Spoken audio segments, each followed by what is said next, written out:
Time to have fun on another Tuesday night with the Vanquisher League, ladies and gentlemen. It's Slayer and Golden Cat taking you through week number 5, where playoff implications start to become a bit of a conversation, and certainly might be in this Group A, Golden Gad, because there is a. Let me do my math correctly here. I'm breaking my rule. I don't do math. There is a 5-way tie between second and sixth place in this group right now, featuring one of our teams tonight, Optimal Esports Dynasty taking on Yuumiversal Basic Income. Yeah, and if you are Optimal Esports Dynasty, you cannot afford to drop this game against Yuumiversal. Sorry, I have to check. Yuumiversal Basic Income. It's a mouthful. It's a very funny pun, but It is. yeah, you can't afford to drop. Currently, they're sitting at 0-3. So if you drop a game, that'll probably put you out of the running just because you lose against the team that everyone else beats. You're probably gonna not make it through.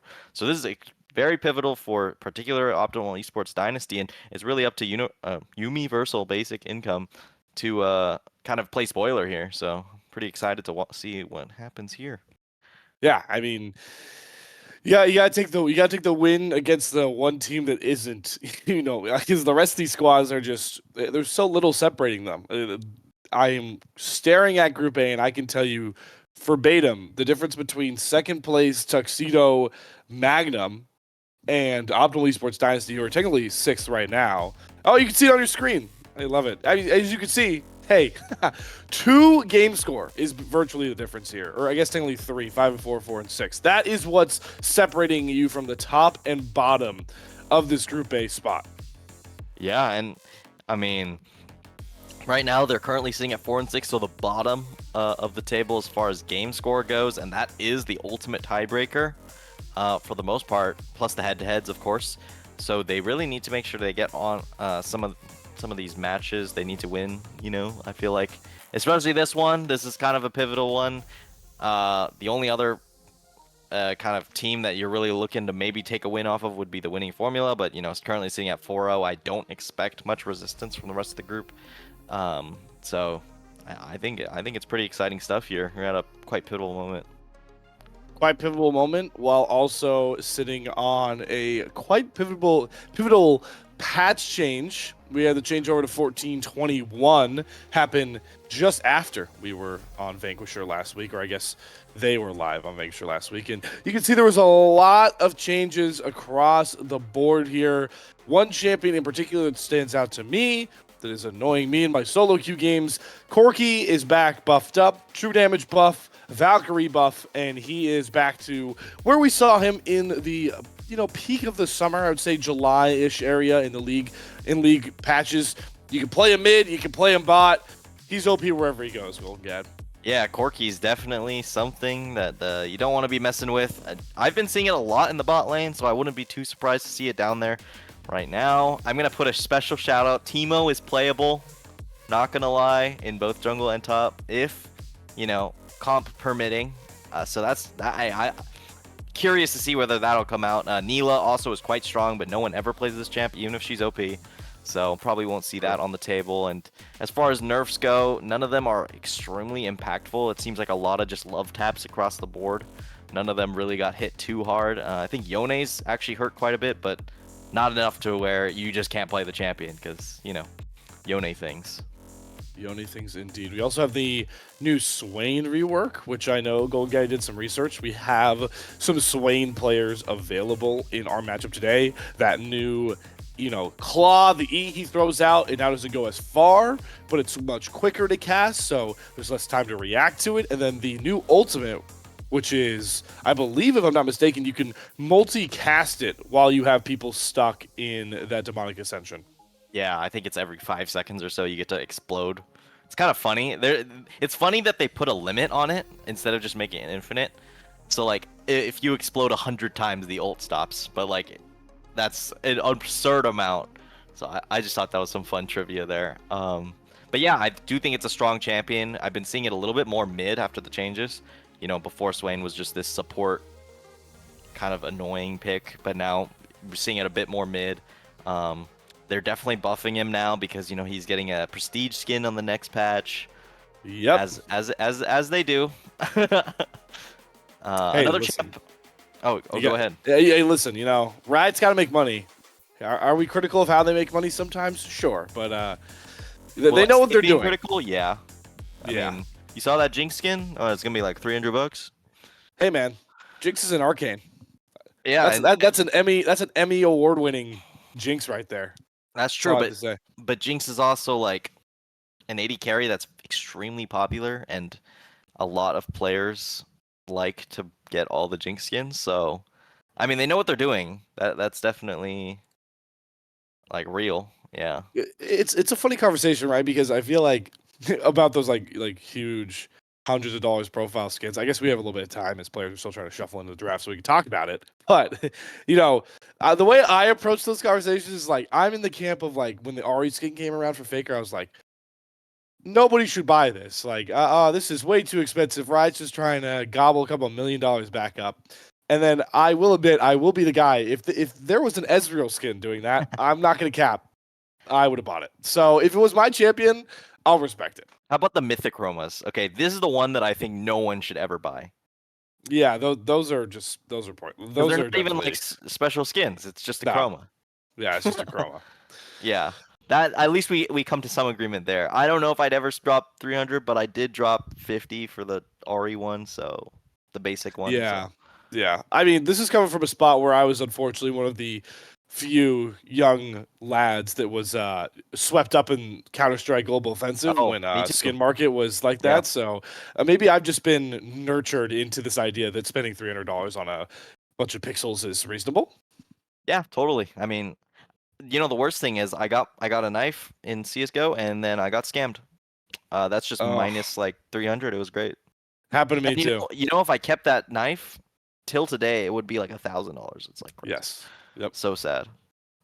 Either way, we're in a different universe now. We're completely on the other side of the road. Yeah, I mean, I'm pretty excited to see this patch because it's been pretty volatile. I can confirm my games have been terrible in solo queue, and I don't know if it's whether I'm just bad, which I do think. Second of all, I'm in Emerald, which apparently is just hell for everyone. Oh yeah, pretty interesting. Yeah, it's the worst of the worst. Because it used to be Plat, but then Emerald replaced Plat. So now it's like I think the consensus around most spaces is that like all of Emerald and Low Diamond are just literal hellscape for playing League of Legends, and you're just trying to make it out. But it's so funny because it's like one side, as we are finally going live to draft, one side's like, oh, I can't wait, I need to get out of this. But then there's all these players under it that are like, oh boy, I'm climbing, and they have no idea what they're about to get into. Yeah, the worst elo imaginable. Lulu gonna be the first ban on the table here, so pretty interesting to see. I think the champ is definitely strong, strongest enchanter by most, I'd consider. And Lilia is also going to get taken off. A very good pick into a lot of the tank junglers that are currently floating around. Also, a lot of tanks are back in top lane, which is no surprise to me. Bork did get nerfed a little bit, so that's another thing that you can usually get those top laners off. I've been seeing like stuff like Shen, Sion, Cassante. They're all around and kickins. But we're gonna just see a bunch of tank bans here: Udyr, Amumu, and then Ashe. Strongest 80 carry by a mile, in my opinion. But, yeah, going to get taken away. Interesting to see that on the blue side, right? Because usually you'd expect that it's like a standard stock red side ban because really everybody can play Ashe and it's like the cleanest B1 possible. But yeah, so the blue side, so it looks like Absolute Esports Dynasty don't really want to play the Ashe, so they'll ban that one away. Hui, I know you were talking about Gold Gad, was a hotly contested champion between the two marksmen we have available. And of course, it's 14-21. And it's a B1 Corki lock-in. UB left it open, and at this point, you just can't not take it if you're a blue side team. Yeah, I mean, Corki, as I said, very strong. Now it's a flex, too. And if you played against this new Corki, if you ever get hit by Q, you just die. Yep. I'm curious to see Sivir here. I do think she's been seeing a little bit more presence than normal. I think it's just because how weak the ADC pool is. That's kind of when Sivir's okay, because you don't get poked out of lane so hard. But yeah, gonna see Sivir. Annie as well, so gonna be setting up for a strong 2v2 mid. And then it's gonna be Cassio. This champ is turbo, in my opinion. I think it's really strong, especially into certain picks. Usually I like to see it as a counter pick rather than just a blind pick like this. Well, not completely blind because you have the Annie, but you like to see the whole comp, so you know that, hey, I'm not getting dove. past things I can't really control. Rel, standard engage pick, and yeah, the Corki's going straight bot, it seems. No surprises. Yep. No surprises at all. Yeah, I'm with you on Cassio. I think Cassio is very powerful when you flex her into movement-based mid laners. Like, if you see a Yasuo get locked in, you see a Yone get locked in, dash line champions, you just throw down the Miasma, can really put them in a corruptive spot, and then all you need to do on Cassiopeia is scale up. So we'll see if I'm Soville will be able to accomplish that goal on the Cassiopeia. Poppy, we know actually. Is this the Poppy spam support player? I believe so. Let me double check this fact right now. Because that would actually no. It seems like it's a takeaway from QERW. Great name. So yeah, we're just landing one syllable per letter. That's really helpful for me. Kerwa. I'm going with a Kerwa on that one. Okay, we can do it. We can do it that way. I'm fine. As long as we're united front here, Golden Gad. Exactly. And then we both get flame, and it's spread 50-50, so it's fine. Zach gonna get picked up. That's an interesting pick. I don't know if it's top or jungle, to be honest. I think it's a flex. Oh, I have seen some Zach top. I was gonna say Skarner top also creeping back in because of some of the anybody that can just build Heartsteel and be annoying, like you can throw into the top lane. Obviously, Skarner's more useful in the jungle, but it's a powerful flex pick. That's a Mundo Mordekaiser lock in for Optimal Esports Dynasty. So yeah, I'm pretty certain that's Mundo in the jungle. And I'm always a fan of a good Mordekaiser pick, but this is technically blind if the Poppy still goes support, which it will, and then Olaf takes the actual counter pick into Mordekaiser. What a flippy floppy draft with Yubi really trying to catch Optimal Esports Dynasty off guard and land themselves some powerful lane assignments, I would say, to the top side. Yeah, and I think the Olaf's actually a great response there because it actually does great into both Mordekaiser and Mundo because there is a bit of a flex you can go for there. So I actually really like to see the Olaf, and also Olaf doesn't care if Cassio's hitting him at all. So that's actually another great point there. I think Rel has a problem. This Olaf pick will be kind of commanding this game, and he's already making your life pretty hard for the carries as well. So I think Yubi's actually drafted quite well here, and it basically is just don't feed the Cassio and the Corki, and you're chilling. Which I would wager is actually a much more difficult task than presented, for the Corki reason being obvious, and then Cassiopeia here for I'm Soville, just gonna allow just pure farming, and he really can't threaten Cassio that much in lane unless this Zac is ganking constantly. Yeah. I will say I don't think the Zac has any other priorities to go to, so maybe we will just see a mid camp. Well, there's a bunch of interpretations here, but at least they have the Sivir as like a pocket carry, and you do get to spell shield the Corki Q, which is most of his damage right now, at least in the early game, till the rockets actually scale up. So, yeah, I mean, I think it's a pretty equal draft all around, but I'd give a little bit of an edge to Yubi here. The Golden Gad stamp of approval to the Yuumiversal basic income squad. We'll get the pro draft. The 0 and 3 team. I have a lot of hope. Hey, listen, I appreciate just objectively approaching the draft, Yeah. That's always fun to do. That's what ProComps is about to do. Shout out our sponsor. We'll see what they are thinking. No time for ProComps, actually, because classic Olaf fashion, we just see Javi immediately chasing down this Mordekaiser. Ghost has to be popped. This is a flashless Mordekaiser, so this should just be a kill. Flash auto will do it. Might not even need the flash. The slow comes across. He misses the axe, and Javi blows the first blood. Now he's getting hounded, and somehow it's actually I'm Soville that ends up with first blood for Team Optimal Esports Dynasty. With the action still rolls, we have a slam in the wall. I'm Soville getting hounded and getting traded out by Sivo Lock on the Annie. Both mid laners picking up a kill before minions even leave their bases. Yeah, and I just think if Jaffe just flashes for the kill, he's out. And they just take the full advantage there. And look at this, ProComps agreeing with me on Yubi having quite a draft edge here. I think the Olaf is actually so strong, despite how that level 1 went. But I think that was more just a little bit of greed more than anything that allowed him to go down. I just can't believe that ended up with both mid laners finding first blood. Like that makes negative sense to me. But I will point out, I'm Soville, able to recall and get the Darksteel in. So That is a bit more powerful. Annie did not grab a recall to get any items, so slight edge to the Casio that we talked about. We'll be able to kind of just farm up in this lane if there's no impact from the Zac. Yeah. And, you know, I think that's pretty expected. I mean, the Dark Seal, you started with the tier as well, so you already had quite a good back here. Oh my god, Sivalok getting completely My traded out lord. here. The Annie just lost the entire laning phase. Need to see whether she has TP to actually get back in this lane, or is it will they have to be bailed out by the Zac? Yeah, Sivalok, they'll definitely have to just play this a lot more patiently. And like we talked about, Koreans just lands I'm Sovil in such a nice spot because all Casio wants to do in lane is just farm up safely. I do see that we have Zac over the wall Got a kill? farming up, but I'm Sovil. Zil just take the kill.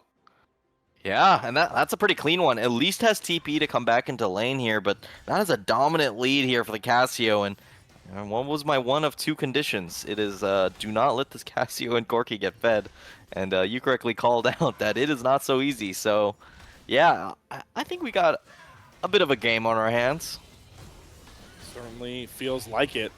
I mean, they're not even giving junglers time to really scale up here. And now the top lane matchup is swayed right into El Rush's hand as well. Maybe taking a little too many turret shots, but able to get a big wave crash in. Gonna get a safe recall, reset. Not gonna really, I don't think I have to use the TP to get back to lane here with where the wave's at. Yeah, we might still see it though, just to deny a freeze, but it is a bit risky. So just gonna. Oh, I'm not sure. I'm gonna hold my breath there. Mundo currently farming up just fine, getting the scuttle here. It's just gonna be a full clear for both sides. They're looking for a play here on Sivalok.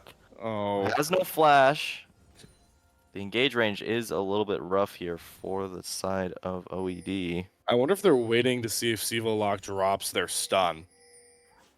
Yeah, I think that But now we is also what have the they're waiting Zac. for. Oh no, this is catastrophic. If this jump in happens, oh, Utility Monster doesn't go for it. And now it's the Mundo for Scootin that steps out first. Utility Monster's still nearby. Scootin is just going to eat up the stun with the Mundo passive, but now he's on the wrong side of the lane. Miasma down from I'm Sovil. As Zil tried to dish out the damage, passive over Utility Monster has to flash away, goes into the passive form thanks to QRW getting the passive form out of the Zac. We'll be able to res, but a ton used on both sides there for no kills as we finally see Fang over Fang roam back over to match support for sport. Yeah, not the worst, but Oh, Jaffe wants to crash the wave. oh, look at that wave. Good thing El you didn't Rouge teleport. does have TP, yeah, exactly. El Rouge still has TP, gonna catch up probably half of that wave, but that is still a pretty good play there for Jaffe, especially considering how bad of a trade he took earlier, so very well played there to at least even it up a bit. And, you know, we're seeing an instant plated steel cap purchase here for the Mordekaiser. Not too surprising. This is standard Olaf counterplay. You need it. Not too dissimilar to Mordekaiser. You kind of need the MR of a Orc Dreads, even though it's nerfed. You still need it. We'll see if they end up purchasing that. So this is a pretty chill bot lane at the very least. Kush is very happy to just keep farming. The Corki will have the better of this trade until, like, what, 6 items, maybe?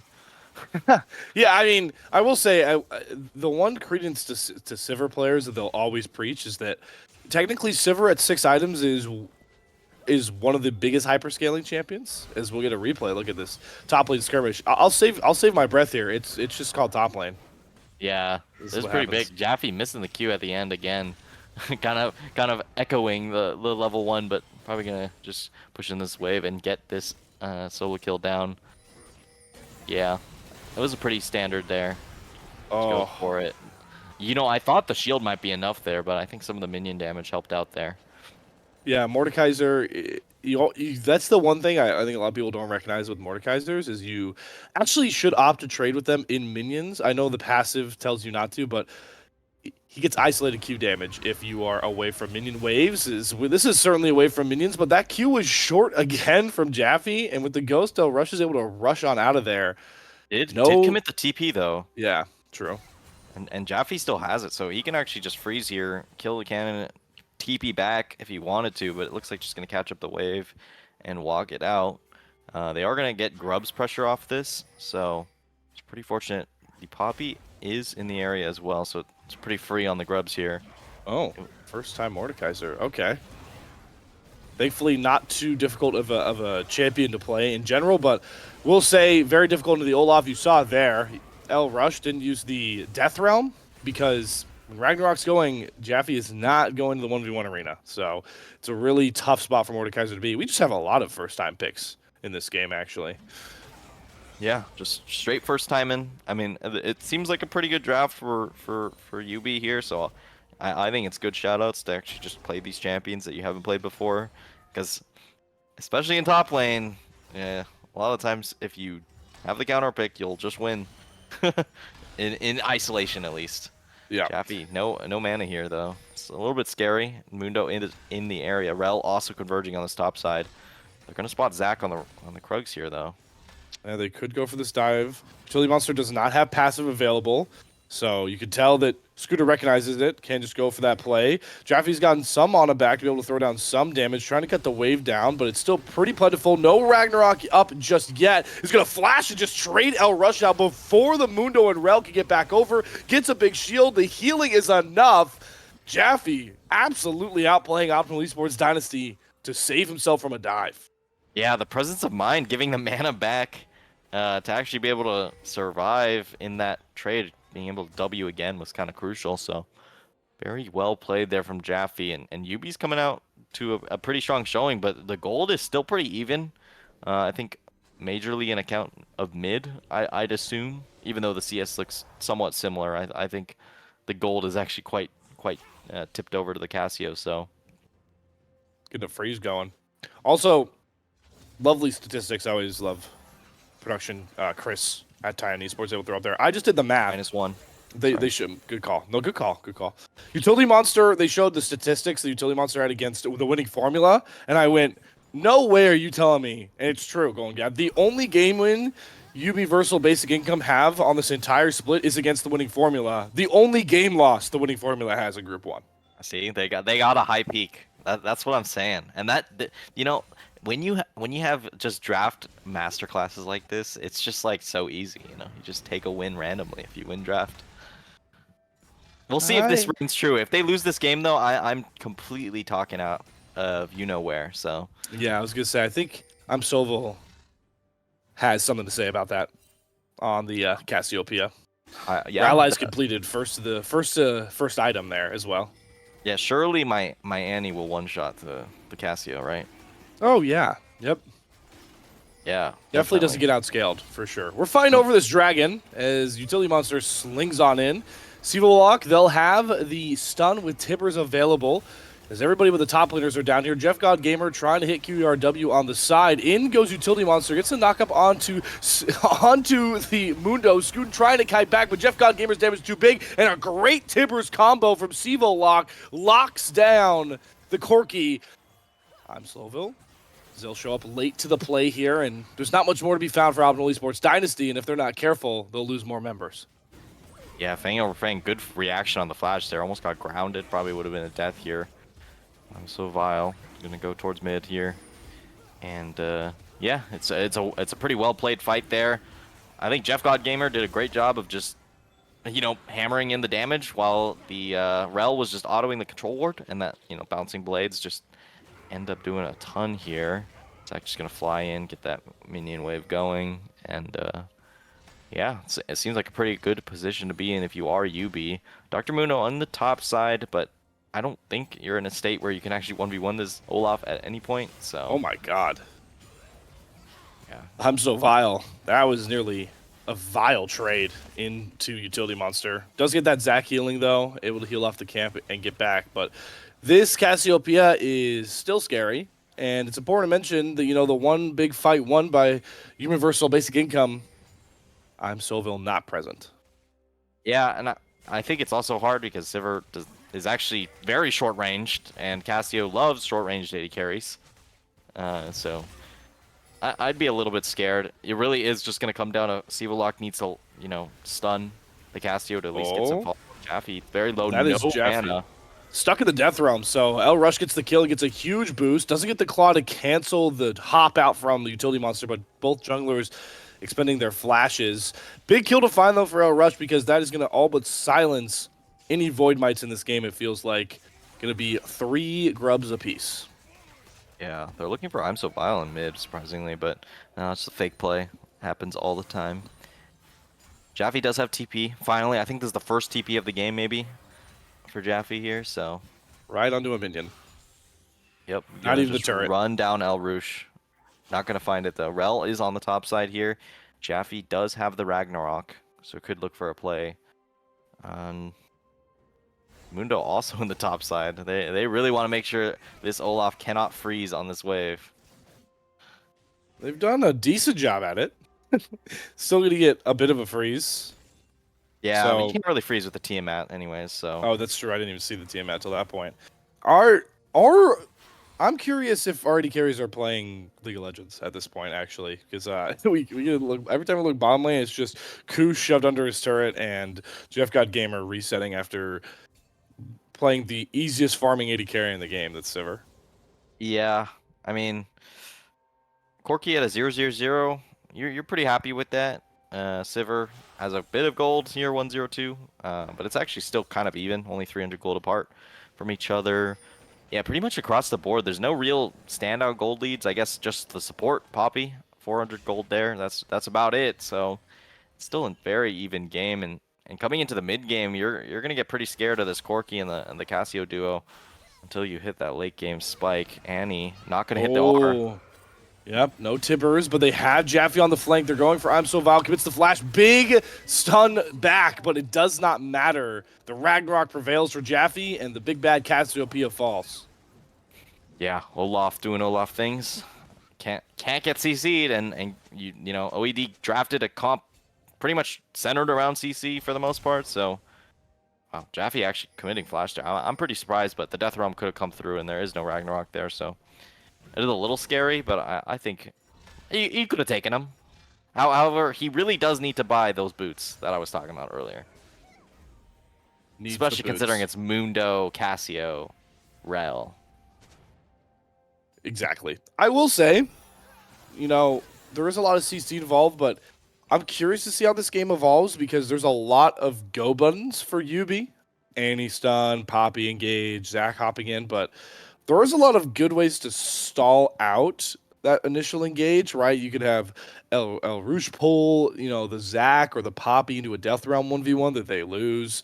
Mundo's going to be able to get to a point where he's so tanky and he can heal through with the maximum dosage they can survive. And if you survive this initial burst of Tibbers, you know, the Zac, engage, the Olaf running at you, Cassiopeia and Corki thrive on those extended plays, so it'll be interesting to watch as the game evolves. But at this current moment, it's El Rouge getting ganked in a 2 versus 1. Immediately going to pull Utility Monster into a 1v1 in the Death Realm, but doesn't want to push any further, just using it as a defense mechanism to save him from the 2v1. This is now turned into a 3v1, by the way.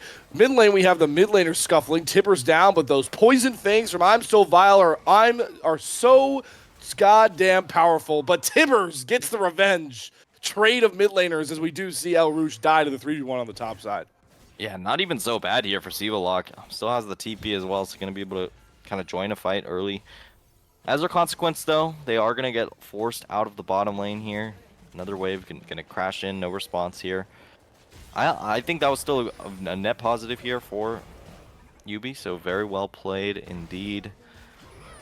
I don't know, I was thinking about it more, and I'm thinking, I think with Sivir ult, the Olaf just doesn't care and should just be able to run over fights. But we'll have to see. That does take a bit of coordination because you need to have your positioning right. So Olaf actually gets the Sivir speed up. I guess they could just play front to back, but if you're playing front to back with an Olaf, I'm like, Yeah, certainly. Mid lane, Herald crashing in. Should be able to pick up this mid lane turret potentially. No, actually, nobody able to get close enough, so survive for a bit longer. I'm intrigued going Gad by Kush's build. This is the Collector first, which I know is a thing with the lethality Corki in the bot side that we saw a little bit, but I'm pretty confident that Corki is OP right now with his traditional build, which is not this.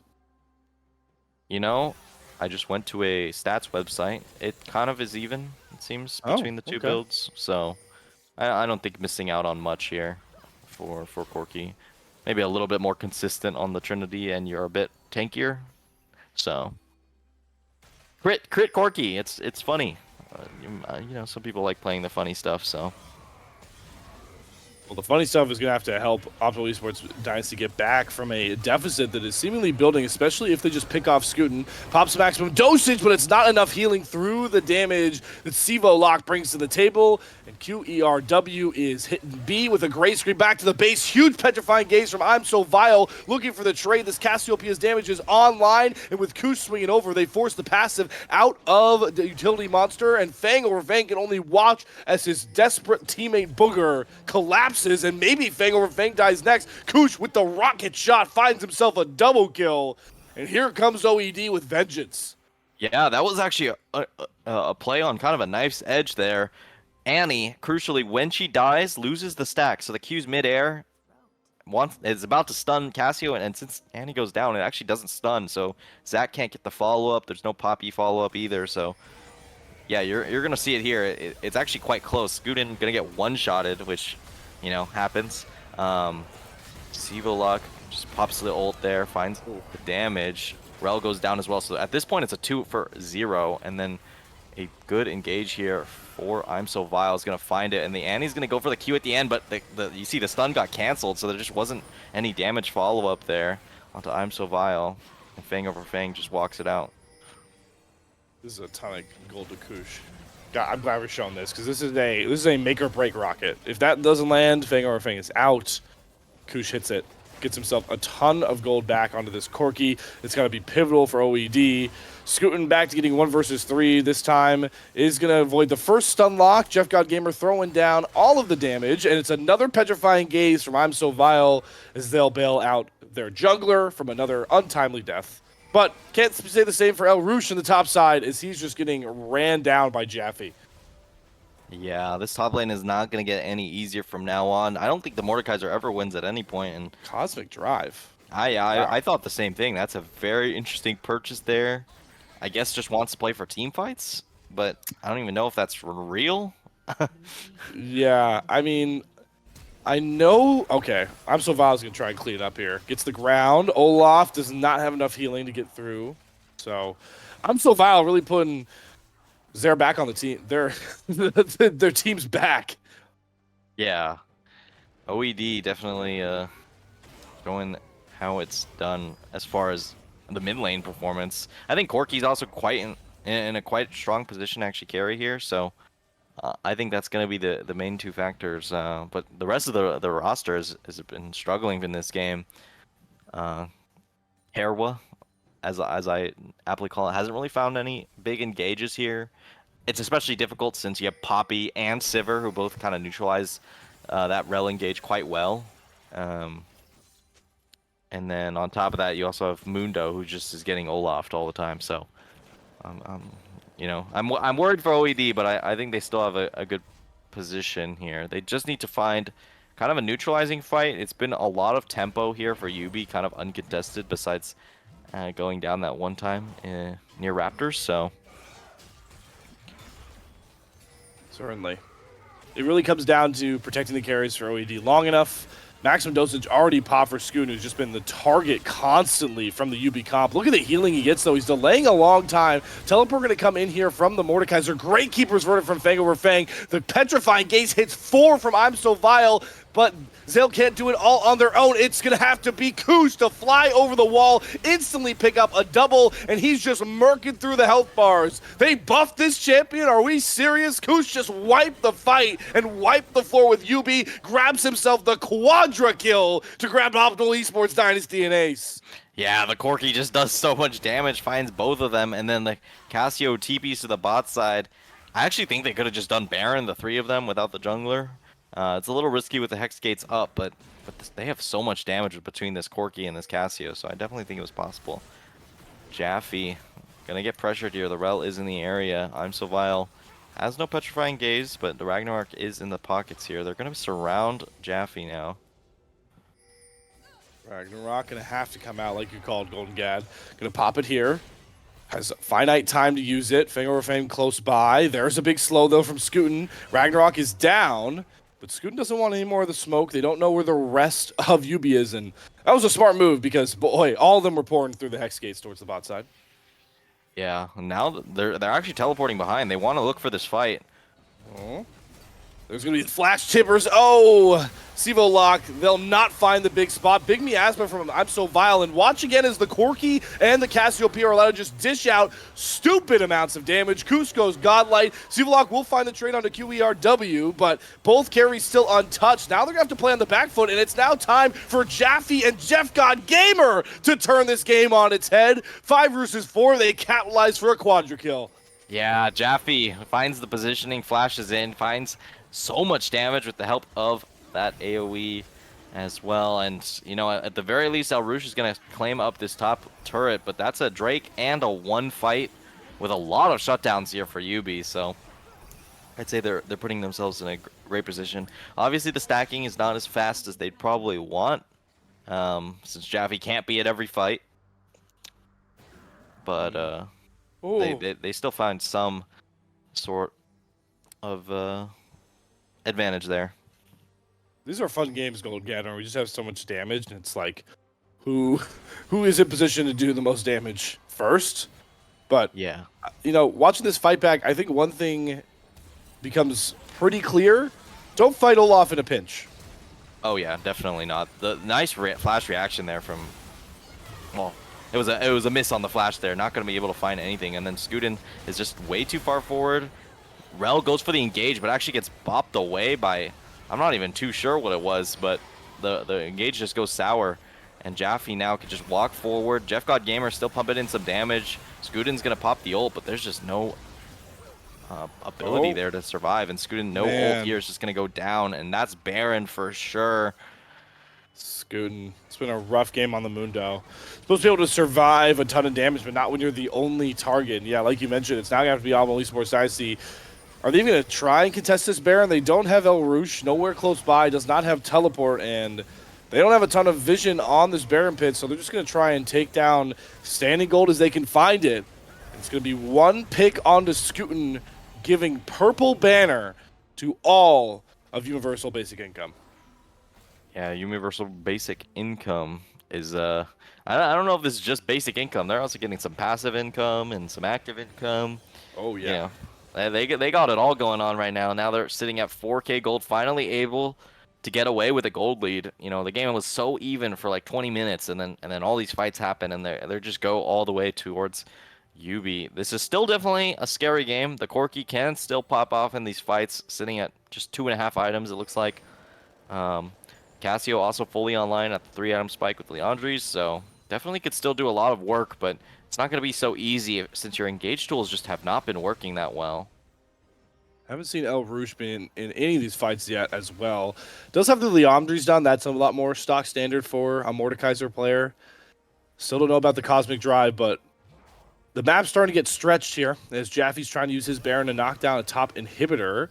They'll lose the mid-tier 2 turret Optimal Esports Dynasty, and they're going to go for Kush. Good glide around the engage, but El Rouge, the same can't be said for you, my friend. That turret was gone, and sticking around only costed you your life. But on the top side, we do see OED stack to find the kill onto Jaffe, so the main power target for them is down. The engage onto Kush. Good flashback to try and create some safety, but the Ignite is going to pick up the kill. Fang over Fang will be traded back alongside Utility Monster as the 2 carries for Yubi cannot step back forward as the turret dropped too late.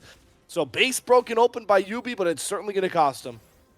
Yeah, they're at least able to catch a bit of this jungle camps, but that was a pretty well played kind of division of the map here. OED in a pretty bad position, at least finds Jaffe as a trade over, and then they find a couple more kills under the turret, so it's not the worst, but you're seeing how much they're getting choked out by the fact that this Annie, like the 2 carries at least survived throughout that fight, so they're able to pick up a bit more gold. They're going to go for a back here. No big objectives currently up, so nothing to currently rush, so they're just going to go for a quick reset here. As we're going to kind of see how they end up collapsing on Jaffe or Scuden, going all the way around town to find the flank angle, but in the meantime, Kush obviously gets jumped on. Jaffe does their best, but the damage from the Cassio is legit and comes through in full. Certainly. My bad for interrupting there. I was just going to say, El Rouge, like, you can't be in that spot knowing your team's going for a top lane play. We'll see back as Kush burns, like, everything to survive, but Fang over Fang gets that kill. Just if you're going to go for that top side play, you gotta know as like the weak side player that you have to play passively in that mid lane. It seemed like Koosh got that assignment. El Rouge didn't, and it's still we've yet to see a 5v5 where El Rouge has been a part of it, and I think that's what's really hampered this OED game one. Yeah, I mean, I didn't want to call it out because I think it is very valid criticism there, but it just looked like completely unaware as far as the situation's concerned. So yeah, El Rouge is gonna go down, which is a worrying trend because you need your Mordekaiser to actually take one of these kind of big threats away, or maybe get rid of one of their engage options. As now he's getting run down by Jaffe again. Now under turret. Gonna look for a more play swings here. of the axe. Gets a good claw to at least force Jaffe to take a couple more turret shots, but not enough. Jaffe able to survive, and he does have teleport back up, so should be able to just recall and rejoin his team for this dragon, or with that stupid Olaf healing, just takes this wave. And I mean, look at this. Yubi's just gonna take the base. They don't want the dragon. Yeah, they're gonna take the inhib, but they are getting collapsed on pretty heavily here, and they don't really have a great escape. They're looking for the portal. Great. Petrifying Gaze, but just a flash answer comes across from Sivolog. Amstoville able to still stand up, and with the Cassiopeia alive, Jaffe can only find the trade, but it's the other carry Koosh to settle it. The inhibitor, couple more minion autos from falling. No, OED are going to keep all of their inhibitors up and cash in a 3-2 kill trade. Yeah, that was super sloppy there. They thought they could get out with the portal, but Cassio already backed at that point. Now Scootin in the area. There is a chance of a steal. Oh my god, Scootin, you absolute maniac!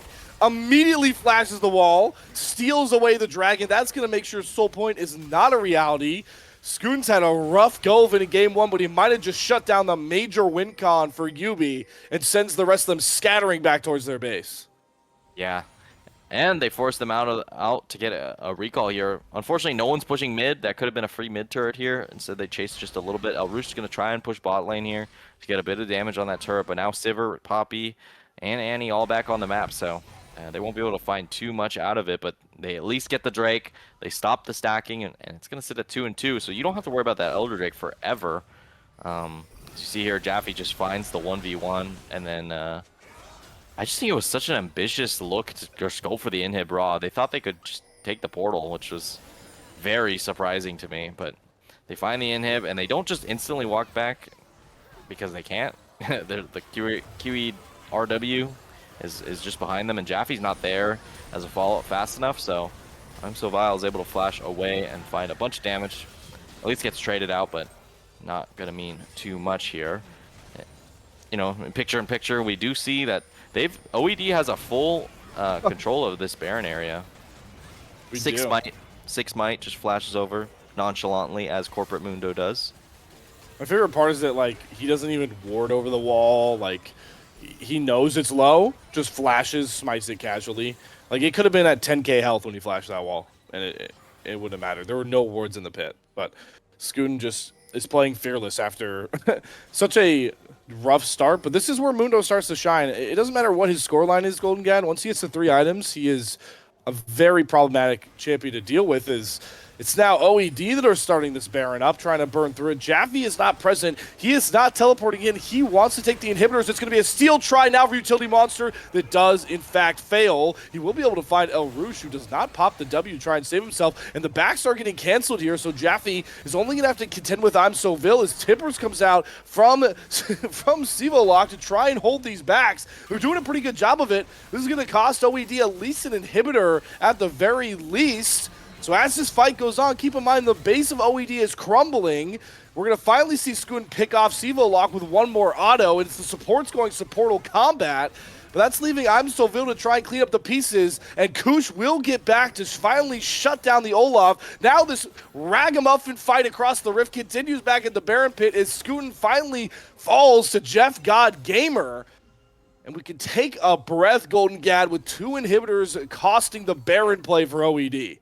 Yeah, and I think it was a pretty good play there. They at least get the inhib on the bot side, and Imsovile also commits TP, thinking that maybe Scootin will survive for a bit longer, but it's just a wasted TP. They're at least going to maybe grab up the mid lane turret here. But they did lose a couple Barons in that exchange, and they can't really push that effectively. At least the Baron kind of neutralizes these inhib lanes. Imsovile Drops the Petrifying Gaze, but a great pullback comes across Utility Monster, and Koosh is going to be the next target. They burn everything, but finally, both carries are down. Is this UB able to claim their second win of the season?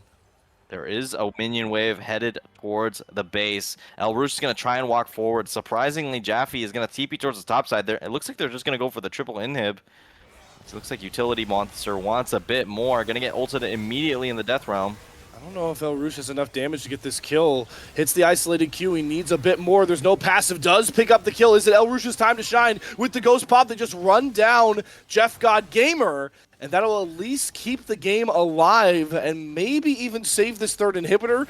Jaffe thinks not. He's just going to pop the Ragnarok. Not going to try and burn through the inhibitor. He wants the kill on a QERW, but he's letting Skooten just free fire onto him. And now with El Rouge swinging over, man, it just seems like Jaffe doesn't fear anybody. He's just plowing through them all. The Zanyas comes out from El Rouge under his own turret. Skooten has that same sort of aura about him. He's just 2v1ing on the other side. El Rouge wins the battle against Jaffe and saves the pivotal triple inhib take.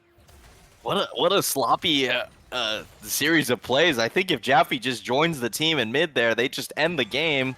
But now we're back to a scenario where the game has to neutralize. There's 2 inhibs up. I think they still have a couple Barons for a couple seconds, and they're able to catch these waves. A lot of gold going towards OED now, and man, this is a scary position now because you've lost a lot of the control you did have before, and the gold lead is only 3K. That is not a stalwart gold lead there.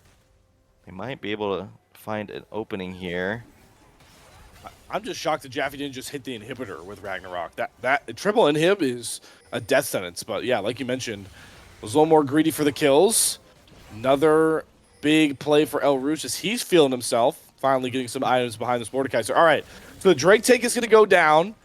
They didn't have Jaffe available, so there's no fighting for UB, and gives us a little bit of time, Goldgad. In a game like this, tell me what the fight win cons are for both teams to find that one fight that will end a game this late at 35 minutes. I think the one thing that ends these fights are really, can they get on I'm So Vile? It comes back down to this Cassio, I think, for the most part. You know, if you find a huge Petrifying Gaze and then into a Rel combo, that'll be a guaranteed fight win. But for the side of UB, it really just comes down to, is Jaffe with the team? I think if Jaffe's there, they actually just win the fight. Because at this point, Uncontestable has surprisingly a Hexplate. Hexplate? Yeah, something like that. Yeah. Which means you'll always have Ragnarok up for these fights, and with the help of the Sivir ult, you should just be able to get on this backline. So I think it really is the battle of who finds the strong member on the backline for the most part, but it is much more difficult of a task for I'm So Vile still. But Jaffe, once again, splitting, so they're not going to group up here. They're going to look for this last inhib, but I think mid is going to be the focus once this inhib respawns quite soon. Yeah, now the triple inhib. Top side. Yeah. Good call. Taking triple inhib doesn't matter too much as it isn't as powerful now, like you mentioned, because I think mid and bot inhibitor spawn about the same time. So. Oh yeah, you see they have 2 normal waves, so they're both respawning right now. Yep, they're about to both come back up. They're going to secede this top inhibitor, though, trying to position correctly. Now Skooten wants to go. Here they go. They do leave Utility Monster on his own. Skooten can survive a lot longer, so it's the Zac down, and now Koosh and I'm So Vile can just step up and start burning through these health bars. Jeff God Gamer wants his own piece of the pie. This is a full build Sivir. We talked about how scary a full build Sivir can be, put in the right position. On the other side, Jaffe knocks down. Oh, did knock down that inhibitor. He's still trying to threaten that bot side inhibitor. All 3 inhibitors back up for OED. What is the call from Yuumiversal Basic Income? Because they are walking on eggshells right now. Yeah, I mean, I will say, look at the Sivir damage. The Boomerang Blades are hitting extremely hard right now, so they can't group up and do a lot. If they can't get on this Sivir, it is a pretty big win con here, and Skooten does have Flash. So they all have Flash here, so there is a chance they can close the gap. Spell Shield about to become so pivotal for Jeff God Gamer, because you got to think QERW's Rel engage. If I'm El Rouge as a somewhat Mordekaiser player, I'm just instantly ulting Sivir, even if I die, to force Jeff God Gamer into the Death Realm for that few, like 7 seconds, 6 to 7 seconds, where you can buy time for I'm So Vile and Koosh. But man, this game is, I mean, you've said it really well, Golden Gat, this entire time. This game is anybody's up for grab. The gold leads, the swings, nothing has mattered. Nothing matters anymore because we are just as dead even as we can really get.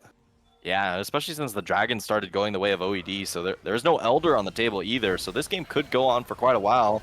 Thing over Ping. Fang over Fang, maybe getting caught. Utility Monster does have the Zac pass to back up. They're going to try and burn through El Rouge. Sivolok flashing in to try and get on top of this Cassiopeia. They're all just bunched up, but they left Koosh to the wayside. Does he have the health bars to burn through him? A big keeper's verdict for Fang over Fang forces both carries out of the fight. And the health bars are so dangerously low, but it's only Jeff God Gamer to die alongside QERW. Sivolok finds the trade. I'm so villain a 1v1 that Jaffe wins. Jaffe knocks down the Cassiopeia, and now the alarm bells are ringing. Jaffe is just slapping the Nexus turrets. Yeah, but now Koosh in the area. Jaffe's going to go down Koosh. for one of those turrets. These fights are so close, but if OED wants to, they could go towards the Baron now. It is a bit scary since you're walking in a fog. But you do have the Mundo to walk forward, and they know Annie's on this top side. They traded? I think they're gonna go for Soul here. Never trade Baron for Soul. I mean, this is a scenario where maybe you can end the game with the Baron, but Hextech Soul on a Corki sounds monstrous. I would not give that up. So, but now Utility Monster showing on the top side. This might just be a free Drake. Man, yeah, they should have pulled the trigger on the Baron. They're at least giving up, setting up vision lines. And I gotta think, how different does that fight look if Utility Monster doesn't have passive? Because that was the saving grace. Yeah, and also Jeff God Gamer just gets caught out a little bit too far forward and can't flash out in time, and then he gets double flashed on, so, you know, a little bit more scary. They are going to contest this Drake, and they managed to get secure the banana brush control, which is the most important thing around this Dragon Pit. All right. Could be the game-defining fight of the start of our series. OED are just trying to burn through the Dragon. Utility Monster jumps in. It's once again just a pile-up, but it's a steal for Sivolok. No Hextech Soul, and now it's just pandemonium in the pit. But who likes it? Jaffe likes those odds as he just burns through everybody that isn't the full-tank Mundo. There's your game package sealed with a bow by Jaffe and Yuumiversal basic income. They just double their win tally in the Vanquisher split. Yeah, I mean, that was a great fight there, and this is what I was talking about. If Jaffe just joins these fights, it's such an easy look there, and they're just gonna push it down here. Sivir has no trouble actually ending here. 30 seconds on anyone relevant, so should just be a full end here. So nice and well played there to Yuumiversal basic income. They're gonna take their second win of the split, as you said. Yeah, I mean, great draft. Was a bit sloppy on the execution, but they get it done. Yeah, I don't want to be the negative Nancy on the casting desk here. That game was just pure slop. But you know what? It doesn't matter how sloppy the game is. It matters how you capitalize on those mistakes when crunch time comes. And you saw it there, especially in those solo laners, because you called out Jaffe when he's with the team fights, but I mean, I couldn't even see that Hextech Dragon. There were literally 8 people on top of it. So for Sivolok, for them to come out with it, might have saved that fight with how much Hextech Soul can boost your damage. Yeah, and you can see the damage charts were considerable for both these sides. There was no one really slacking on the damage charts, especially the Annie. I feel it's quite surprising, but Tibbers was probably doing so much damage with the help of the Malignants. So, you know, pretty good stuff there. It was going to be a 2 Baron game. They ended up finishing it finally. You know, I haven't seen a game go this late in quite a while, where everyone's sitting at 6 items and they're brawling for the Nexus there. So, you know, I'd say, considering how tense it was, not too bad of a performance from either of these teams. Certainly not. And hey, shout out the real winner. Pro Draft gets another win. They very much so favored the Yuumiversal basic income It did not composition. look that. It did not look like a 60-40. Let's be clear. That is true. That's but maybe it should have. Is kind of what we're getting at. But you know, we'll see in game 2. That's the fun with 40-minute bangers. Is there's so many straws you can pick, so many conversations you can have. But I'm gonna keep it a stack with everybody at home here. I just screamed into a microphone for about 40 minutes straight with how that was a bloody game. So we're gonna take a break here because, like your Golden Get mentioned, that was just game 1. We at least have one more on tap. maybe 2 between these two teams that just want to absolutely brawl it out. So stick with us through the intermission because Game 2 draft between Yuumiversal Basic Income and Optimal Esports Dynasty is coming your guys' way in just a few.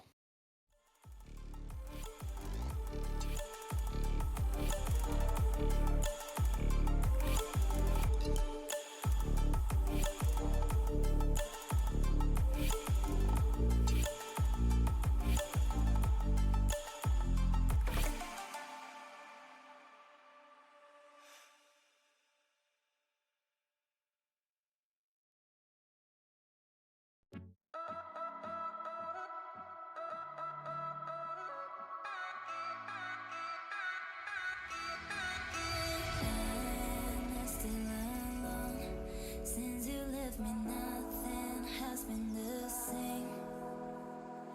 There's no time for regret, but I remember how I slept in your chest. I want to forget it, take a breath and leave you away, away. But it's not that easy, 'cause you make me miss you again, again. If you want, just come. If you want, just come. Don't leave me again. Leave me again. If you want, just come. If you want, just come. Don't leave me again. Leave me again. Leave me again.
show anything.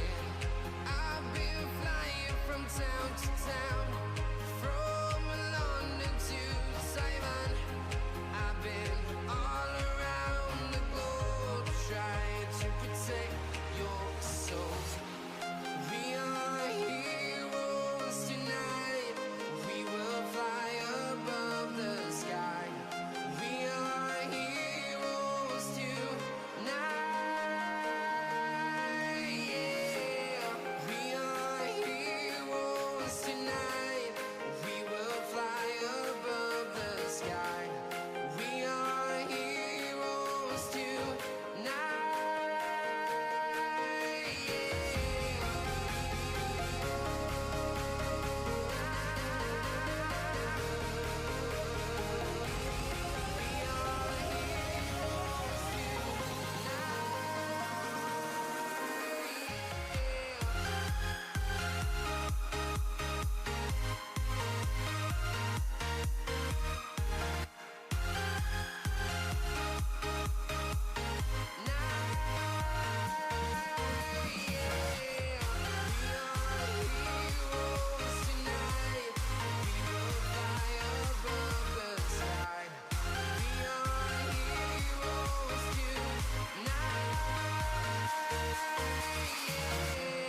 I've been flying from town to town, from London to Taiwan.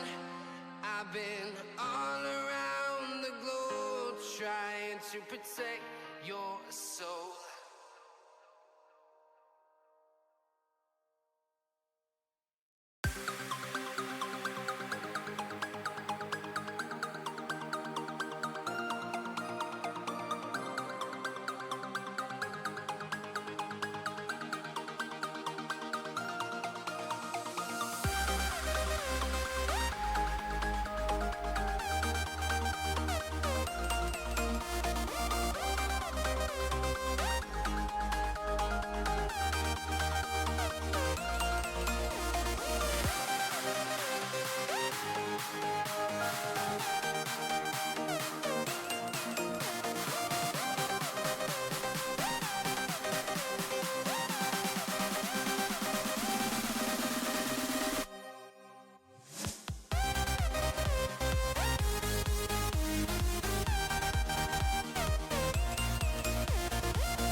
Well, I hope everybody got some time to hit the bathrooms, get some water. Hopefully, at least just take a breath, because that was that's as exciting of a start as you'll get to a series here with the Vanquisher League. 1-0 lead for Yuumiversal Basic Income as they try and start what could be a very dramatic comeback in Group A. Keep in mind, this squad is the only series winless squad in Group A, and they just picked up their second game win of the season. So they're riding the momentum, Golden Gad. Yeah, I'm curious. Are they able to hit playoffs? I'm not sure. 0-3. I think, yeah, if they win every single series from now on, they might be able to qualify, just squeak in barely. They would need some help, but it's not We impossible. don't do math here. As you said, we True. don't do math here, so I'm not doing the math. Someone else could go pull up the numbers there. Maybe they still have a chance in this split to actually make it to playoffs here. Since it is only top 4 and they're currently sitting at that 7th position with everyone else at 2-2, you got to jump a bunch of rungs on this ladder to actually make it in. So we'll have to see if that's actually possible. But I'd say it's a good sign so far. They looked pretty good in the last game. And then also, guess what? In that skin guessing game, Yumi was the final champion to get shown off. So maybe Chris has something going on in the background. He's conjuring up a script. That's all I'm thinking. Chris is rigging the entire Vanquisher League. Oh, we already knew that though. Push the press. Let's start the tweets. Let's get it going. No, but yeah, I mean, hey, you can, in a game like League of Legends, man, you can ride tilts to losses, but you can ride momentum to wins. So we'll see how they play. Well, I'm curious what the side selection looks like for Optimal Esports Dynasty, because I think their start to the draft was fantastic, and it really was only possible because they were on blue side, in my opinion. Yeah. So we'll see if they decide to stick on the blue side or go to the red side. If they go red side, man, just ban Corky, please. Yeah, I think that would be a good idea. I honestly think they had a fine draft, but the Olaf angle was actually amazing. Definitely a great find there for the side of UB. So, if you're going to draft champions like that are CC reliant and dueling reliant, you got to ban the Olaf. At least now they know the idea. It's hard. They don't have full-time coaches. Having all the ideas for these drafts is not going to help out much. So OED is going to stick to the blue side. They're going to stick to their guns, and they're probably just going to make it to adaptations in B4, B5, if I had to guess, if UB doesn't ban any of those champions out, since those were definitely not the problem points. I'd say maybe higher priority on the Poppy, just to make sure that you get that, since it did seem to do a lot as far as deterring OED from going for these fights, because you can't just flash rel engage if there's a Poppy in the game. So they're going to actually ban the Sivir away. They didn't like the safety that provided. Ashe is still on the table for a counter pick. Might see that get banned away as well. Lilia, Udyr, constant bans here for UB. I'm not too sure what OED actually ended up banning in their B2, B3. But it looks like it's going to be 80 carry. Oh, no, it's a Mumu. Oh. So Ashe is going to stay up, and they're able to actually trade the Corki for the Ashe here, if that ends up being what they angle for. Hui is also still on the table as well, which is... Oh, never mind. Yeah, that was the third ban from Yuumiversal Basic Income last time, so we'll take that one away. The one reason I thought OED might switch red side is to get Arush on a counter pick. I think that matchup was, wasn't the finisher well, it kind of was. The top lane discrepancy was at least 75% of the reason why we saw the win come across, thanks to Jaffe and Yuumiversal Basic Income. Like you called out so well, though, Golden Gad. Ashe left up this time. They want to play it, and you're just on the heater, aren't you, Golden Gad? Trade Ashe B1, trade it for the Corki. What's the third pick? What's the third pick? Definitely not going to be, I don't even know, actually. Yeah, Annie, I guess. Yeah. Wow, we're back. We're back. It's going to be Cassio again, because that matchup was quite good for the Cassio here. And if you're OED, I would just lock away the Poppy. Just say, I'm taking the Poppy right now, because they have Kerwa, who likes playing Poppy, but it's going to be the Syndra instead. Another pick that does well into the Annie, but a little bit more kind of agency. I'd say you have that Scatter of the Weak a lot more often than you have the Petrifying Gaze, and it's going to be Xin Zhao as a pairing. And I think UB just runs it back on the Poppy here. Does well into the Xin Zhao, and especially because you get to knock away at least one of these members, I think could be pretty valuable here. But they're going to lock in the Nocturne. They like the matchup there in isolated jungle, but we've talked extensively about Nocturne. And I don't know how I feel about it without the Orianna. I think it kind of needs the Orianna to actually function perfectly, especially because it's not easy to run into an Ashe or a Syndra here. So we'll have to see. Olaf going to get banned away. Good call out there. You know, especially if you're going to pivot your draft in a similar style. You still have the support and the top laner on the side of OED to draft up. Mordekaiser are going to be banned since the Olaf is banned away as a response. So, you know, good response this year. OED is going to have to pivot quite hard. Cassante is going to be the final ban. All the tanks getting banned out. Yeah, I like. So many. If I've said this before, I'm with Gold Gad's analysis. I think, you know, especially on the Nocturne, it didn't even need to even be a, oh, that's not a Yuumi. Are we really Corki? Man, The script. I mean, I guess they're the team that does Yuumi, but this is like pure solo queue antics. If I'm Optimal Esports Dynasty now, yeah, you lock the blitz, you tell Scootin, all right, you're perma-ganking bot side. We are just knocking this Corgi out of the game as best we can. This, I swear, if Pro Draft gives, I'm just thinking of dancing on the desk today. If Pro Draft gives Yubi the draft edge here, I don't know what to say, because this is a masterful response and just powerful picks all over the board for Optimal Esports Dynasty. Damn it. Okay, that could have been a Maokai top, and it would have been so good. But Malphite, I'll take it. I think it's still a good pick here. Criminally underrated champion. Works perfectly. But Maokai Nocturne is actually a combo that is crazy. You can't see the roots. If the Nocturne clicks R, it is actually just crazy. So they're going to go for the Malphite instead. Have a little bit more lane prowl. But Maokai also counterpicks Jax really hard, which is why I wanted the Maokai. You know, you're even seeing it at Worlds where people are just playing Maokai top, which we haven't seen in years just because Jax is prevalent. But a pretty interesting draft. You know, the Blitzcrank is kind of funny. You know, you hook the Corki, and guess what? You got a cat with it too. 2-for-1 deal. And another funny combo, you get to deliver the cat straight into the backline with that help with the Nocturne. You know, toss them in.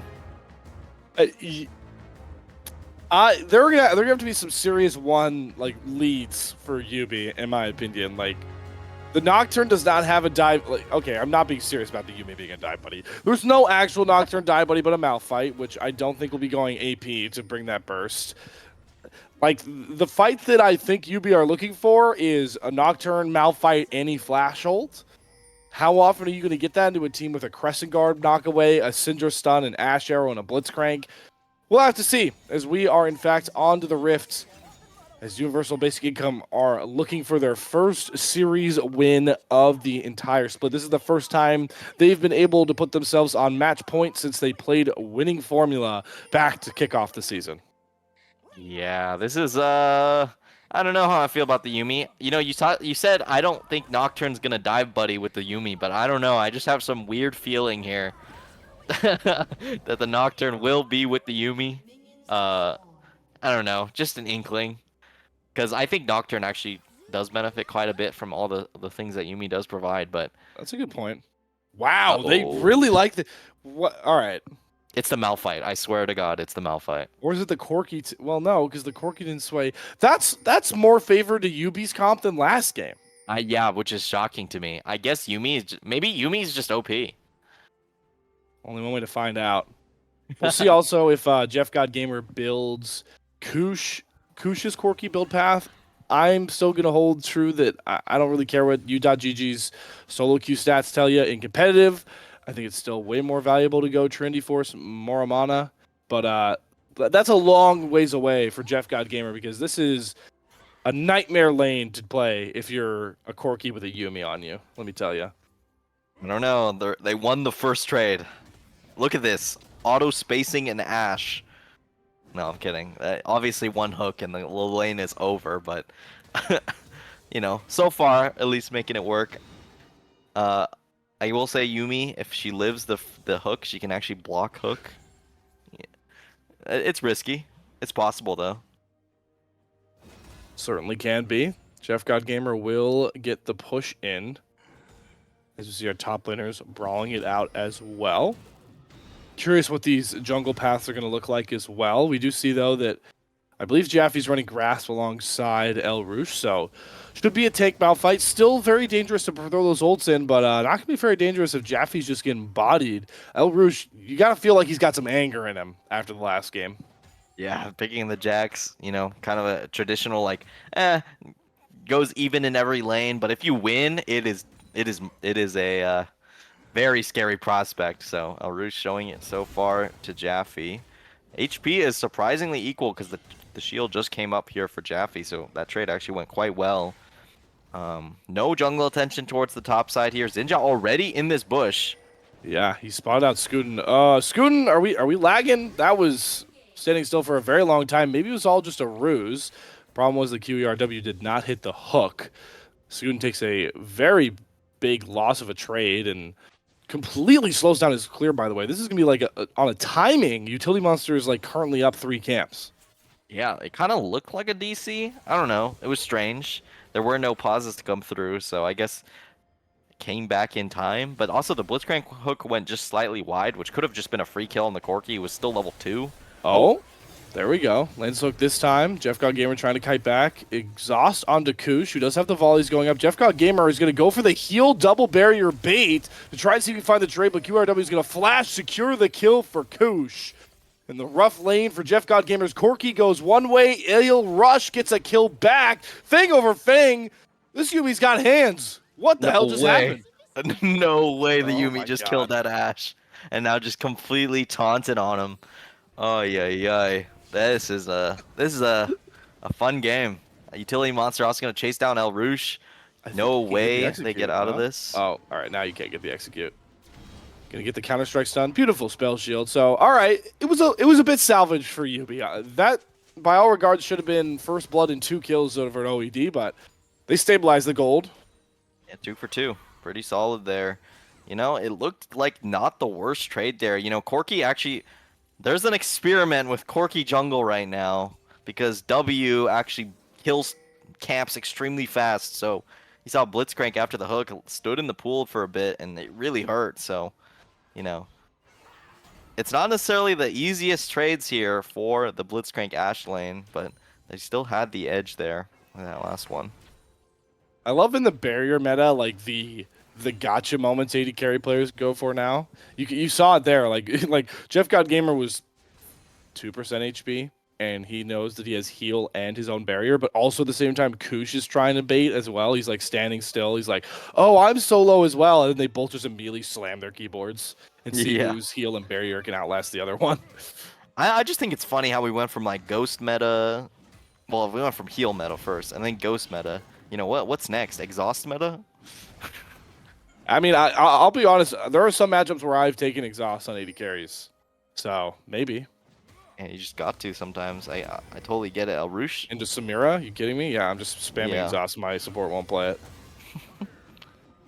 Level 6. Oh my god. El Rouge is just demolishing Jaffe. Gets the unstoppable force. Does force El Rouge on the Big turret. kill. So big movement to at least make it a trade because that looked disastrous. Here we go with the Nocturne dive. He immediately just blows up the Ashe. Koosh is down. Hook goes wide from QERW. No trade to be found. Why did that Ashe take so much damage? Was it Corki Q? That was insane. The serrated Dirk spike, I guess, on the Corki. Another collector my build. God. You're you know, as I said, U.GG, the all-knowing force here. I guess it's better if you're playing it marksman, but yeah, so Yeah, you I'll do give have it a Yuumi that. this game at least. It's slightly excusable. Is this dragon take excusable though? Because it's looking rough for Utility Monster. Maybe the Corki damage just diffs all this conversation because immediately Scootin dies. Jeff God Gamer has a double kill. We do see I'm So Vile trade out the jungler. So we'll stop this dragon take as Dragon's at a 3rd HP and is like, what the hell? Nobody's taking me. Yeah, nobody wants you, Infernal Drake. I'm sorry. Yeah, the Yumi's actually paying off pretty well so far. I'm a hater, but it's kind of working, which I kind What of about hate. eat our words? I'm scared. Yeah, kind of a hater, but it looks kind of OP. I'm not gonna lie. We'll see. I mean, I'm at a loss for words, to be honest, already, and the game just started 7 minutes in. Yep. We do see another lead coming across for I'm So Vile, as Zil will be able to scale really well with Syndra and into a comp with just Malphite as the tank. Oh my If god, I'm this So gold Vile, lead in mid. yeah, Wow. it's getting a little gross. If I'm So Vile lands a Scour of the Week on anybody but Jaffe once the Syndra scales up, they die. Yeah. You know, Jaffe at least trading pretty well, considering how ahead El Rouge was. Now does have a Null Magic Mantle to kind of dissuade some of that damage from the side of the Malphite, which generally is enough to be able not to get 100 zeroed in any kind of edge scenarios. But yeah, I'd say pretty well played here for El Rouge, keeping it solid. The main thing for Jax is you just want to not get too far behind, and then you'll eventually outscale. Malphite, though, kind of great neutralizer on these dueling top laners. Certainly. It's funny because both of them have goals that are outside the lane, right? It's El Rouge wants to scale to be a split push threat, and Jaffe's all about team fighting. So in lane, like I'm a little shocked they're trading as much as they are. Is we see El Rouge just win another obvious trade into Jaffe, who is just gonna get bopped, and that was as easy of a kill. Yeah, didn't actually end up committing R. Thought maybe was still dead with the help of the flash. Wanted to. I think Jaffe wanted to get under turret to actually just ult under turret and maybe trade a kill over, but yeah, didn't end up happening. And at least in the meantime, the Drake is somehow grabbed up. I guess the Corki Yuumi has perma prio over this Ashe, which I think is more of a testament to just Corki being OP, because you just get QE the wave and it's all dead. Yeah, even Valkyrie had, I guess, as we just saw Jeff God Gamer do it, and Yeah. I will give credit to this bottom lane because they are looking for trade patterns when QRW is not in lane. He was over trying to hover towards mid, so that's when they got their poke down. Not too much of a CS lead building, at least. Kush has been able to stabilize, but oh boy. Are we about to see a lane gank paranoia? That's diabolical. You never expect it from the Nocturne, that's for sure.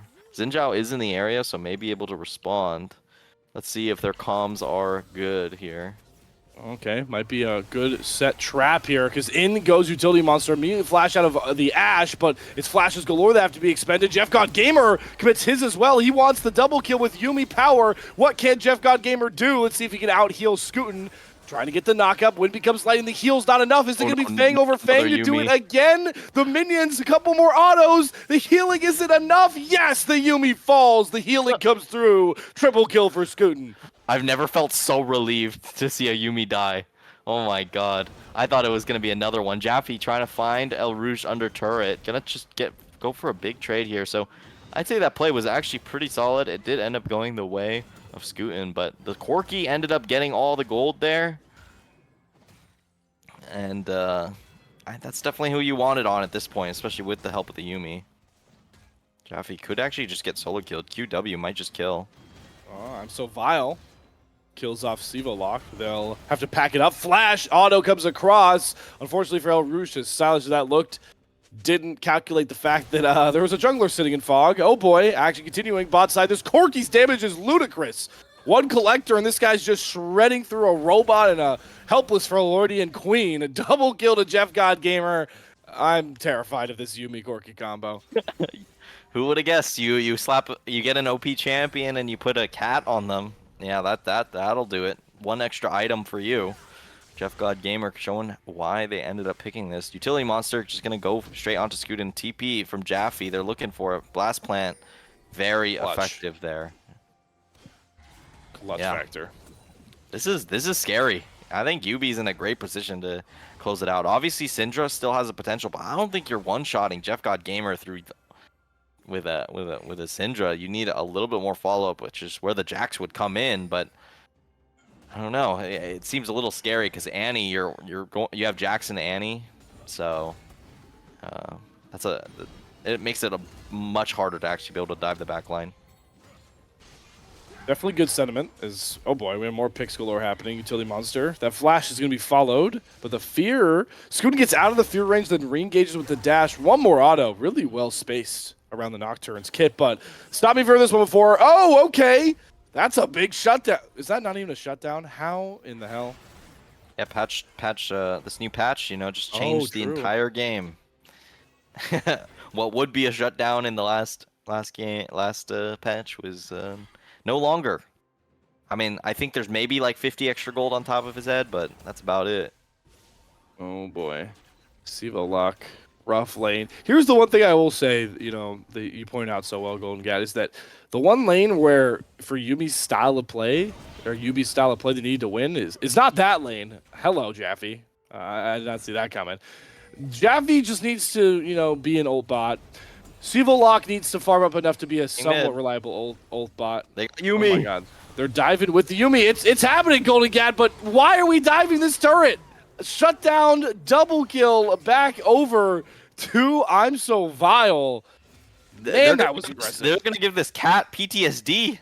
There's just so many times where just final survivor is the cat. Jaffe.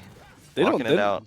These two don't want you to talk, Golden Gat. These two teams. 28 kills at 14 minutes. We are over 2 kills a minute. And Scootin, if he wasn't fighting a full armored up Malphite, might have made it over 2 kills a minute. Yeah, I mean, it's still looking pretty good. Yuumi now in the bot side. Gonna join up with Jeff God Gamer pretty soon here.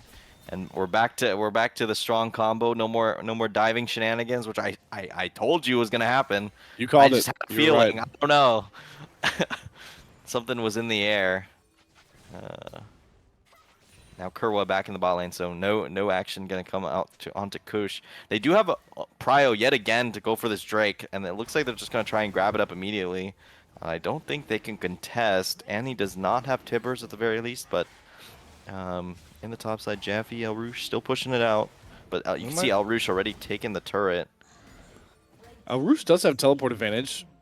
Dragon They're secured. on the Fight outside. is breaking out between the two squads, and it's going all the way of OED. Fingar has nobody to save him anymore. He's going to try and waddle away, but boy, did that dragon cost Yubi here. Double kill over to I'm So Vile. Kush gets a killing spree, and that's going to break open the gold for the blue side. Yeah, Kush back in the game fully now, I'd say. El Rouge looking for a kill again. Big grass proc there. First time, I'm surprised that's the first timer, by the way. Yeah, your team name is, I can't even remember. Yuumiversal income, yeah, or Yuumiversal income, yeah. Yeah, and this is the first time. Come on. I expected more. That's all I'm saying. To be fair, this is the first time they've won game 1 in the series. So, So you're maybe saying the they're Yuumi is like something they've been hiding this whole time to maybe steal a game away? They're steal the series, right? It's Yeah, like they break out the Yuumi when they're up 1-0. I mean, hey, prep goes hard here. So Yuumi is gonna sit back on this Corki, and you called it out. This is crit Corki. You need to auto a lot. They're gonna go for the paranoia. Nocturne. Tilde Monster gets the fear down onto Scoon, but he's in his own 1 versus 2. I think he expected Jeff God Gamer to be with him, but Jeff God Gamer has other plans on I'm So Vile. They do allow the Nocturne to last a good amount of time. Malfoy ult comes in, and Jeff God Gamer is playing towards his middle name right now. Give himself a quadra. Solo Q terror be damned. This Corki Yumi's working on the Vanquisher stage. Yeah, I mean, you saw that Jax just went in, and the Yuumi shield and healing came through, and there was no way you're breaking through all that. So, I mean, it's looking great here for Yubi. Bad fight earlier, but you see, even with a little bit of a gold deficit, it doesn't really matter if your CC lands well. Goat quote. You know what? I can't even be mad at Chris. Like this is. Oh, he got you too. Oh, okay, I'm on the board. Well, at least that's not even like flaming you. That's just like a quote you said. Mine is directly flaming me. Thanks, Chris. Appreciate you. Can't believe it. I mean, yeah, there are a lot of emotions that come attached with this cat, because it's just like years of like war that occurred because of this cat. I do think retroactively though, like at least Yuumi wasn't around during peak Ardent Sensor meta. Oh my, yeah, that would have been. Oh my god, that would have changed the game for sure. My AD carries down 0-5-0. Oh, don't worry, I got to Ardent Sensor first. We now win the game. Yeah, we won the game. GG. Give all kills to support. That was a crazy meta. Can't believe that was in the game and no one found it till semifinals of quarterfinals of Worlds. Yeah, I can't believe that was allowed for a Worlds draft. Like, I guess that isn't even the worst Worlds draft they did because Juggernaut Worlds existed. So yeah, that would be up there for sure. That's my Um, worst one. I mean, I even mean, though it gave NA one of its okay, most there famous plays. was this the same worlds as Ardent Sensor? I think it was. I'm not sure actually, where they just had you had to just permaban what Rengar, LeBlanc, and Camille like every game. Oh yeah. I don't Maybe know. that was MSI actually. Now I'm thinking about it, but that one was bad because you just cannot. Has 0 bans, so blue side's just like turbo OP. It was crazy. Yeah. All right, here we go. Action's back, and it's a Paranoia ult onto El Rushu. Thought he had a 1v1 under a turret, by the way, so I guess good punish there from Utility Monster. Yeah, It's pretty funny to see Nocturne with an Axiom Arc instead of an Hex Plate. Whatever. That's pretty Experimental interesting. exploit, yeah. Yeah. That just means, hey, this Nocturne's going in, wants to one-shot the Ashe, and the Yuumi will be on that Nocturne, at least in one of these fights, I swear. New lane assignments. Top laners meet mid laners. I skipped over the fact Jaffe's double. Still Jeffy, not happy with this. Jeffy, what is the science here? We're gonna ult over the wall. Take these spheres to the face. I'm so vile gets the kill and the turret. Big thing that we did accidentally skip over. I did not realize that. Oh, maybe he was lagging. Scootin was able to grab 6 Void Grubs. So OED, if they win like a big fight late in the game, they could just win the game. That is true. Yeah, Jax is going straight for that Zanya's as well, so definitely acknowledging the threat of the Annie. I'd say with that pickup there. I don't know if it's optimal though, because you do need the damage to survive, or at least some sort of survivability, like a Sterix, for instance, would probably go pretty well here. But no, just gonna go for the early Zanyas, sitting on Merc Treads and a Null Magic Mantle, so that quite a bit of MR there. As far as the other items go, I mean, nothing too out of the ordinary. I will say, both soul laners for Optimal Esports Dynasty are just rushing late game items early. Because you mentioned Jax. Jax with Bilzania is like 4th, I think, I would say. And then Rabadon's is definitely a 4th item, Syndra item. If you're going Ludens, usually you see the Storm Surge check it here, which I'm fine with going Rabadon's if you're accelerated like this. And also Storm Surge is technically a little bit nerfed, so don't hate it. Yeah. Kraken Slayer Ashe, as per usual. Nothing too crazy. Back I mean, Malignant Annie, standard. Annie. I mean, the Ionian boots are pretty interesting. I'll say that. I haven't seen that in quite a while on Annie. Actually, I don't think I've ever seen that on Annie mid. Did they not go at last game? Oh, I don't even remember. I didn't look last game. They could have. However, now with the pause, you should have so much time to ruminate. Oh yeah. I mean, hey, if you're gonna index fully into how many times can I stun ult tippers like in a game, I respect it. That's true. Getting to maximize it there. A lot of ult maxing going on actually for Yuumiversal basic income. It's just Axiom Arc, Malignance. Those are quite literally unless we don't have a hex plate, but that would be all the items that Riot has dedicated to cooldown on ult timers. Yeah, and Yuumi buying the Mikhails for the Ash Arrow, which is pretty good actually. Now you have like effectively 5 summoner spells on this Corki, which the game is balanced around summoner spells, so that's pretty crazy. Just thinking about that. Yeah, I mean, we're just chilling in this pause, not too sure what's going on, Yeah, no word. I'm assuming it's like a Jaffe DC or something. That's my assumption is net dropped. What do you mean? Jaffe looked perfectly normal in that last play. Yeah, totally, man. For sure. All right, well... See, it was scooting. I told you. Jaffe looked perfectly normal in the last play. Was that was it really Scootin disconnect? Man. Okay. Man. I guess he definitely was lagging. I mean, the first time we saw him in game 2 was him standing still outside of a brush with his spear, just like, I'm ready. He's still ready, yeah. Just right click, please. Let me move. Yeah. So. Yeah, getting a disconnect, a little bit rough there, but yeah, now we're just chilling. I mean, hey, we'll talk about topical Worlds Finals coming up on Saturday. Faker's him, bro. It's crazy. This guy can't lose. guy cannot lose. Honestly, it's like the team now. Well, I guess there was. It is mostly him because it was the second year in a row where like Faker was dealing with issues in the LCK season, and then T1 looked absolutely terrible. It just But fixes it. Yeah. I mean, it is crazy. In esports is synonymous with one thing, especially in team sports, team-based games, is roster turnover is insane. Like League has it, Counter Strike has it. I'm sure Overwatch has it, and Well, if they Valorant. even have a league anymore. No, I know they do, but it's just Yeah, funny to point the fact that they don't. it's. Yeah. I do like making fun of Overwatch because I never liked it. Valorant, ton of roster turnover. The fact that we have a team in in the World's Finals that is the same composition 3 years in a row is, I don't think that'll ever happen again. To And be they're honest. making 3 world finals. That Yeah. is crazy. That is just insane. But I was thinking about it. The only reason I'm mad that T1 won is because it kind of discredits FlyQuest's like achievement against Genji. Like if Yeah. Genji just won against T1, everyone would be like, "Holy shit! Like FlyQuest like top tier. Like it's awesome." True. Like they basically like almost won worlds if they beat Genji. But nope, T1 had to play spoiler, so NA can't have anything nice, unfortunately. I mean, it still doesn't take away FlyQuest great achievement, but you know, who do you have? Who are you placing right now? You think the T1 superpower of plot armor is just too strong, or is BLG gonna break some heads?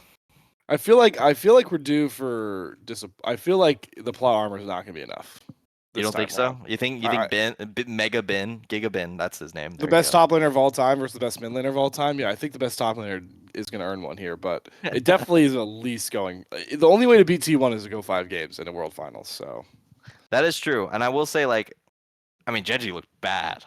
Genji looked bad, and Top Esports also looked bad. So maybe yeah, maybe T1 just brings everyone lower, but who knows? If BLG just holds strong at their current level, maybe they'll just win. maybe they will win. I don't know if you saw the stuff about Top Esports too. Like apparently they're just like tilting off the face of the Oh, I earth heard that. off Yeah, they lost scrims. 4-0 to FlyQuest the day before their game. They canceled the rest of their They, scrim they block. they definitely scheduled FlyQuest strategically, just so they could get a nice ego boost win, and then they're like, wait, we lost 4-0. Yeah, I mean that roster is just try. At this point, like, man, is Yeah. that the most like? That's gotta be the most. I want to call it overhyped at this point because like how many years have we preached that Jackie Love 369 and like make our like S tier players in their roles, and then they just always do this. Yeah, I don't know. It's very interesting. Uh, I just feel like why do they lose these games sometimes?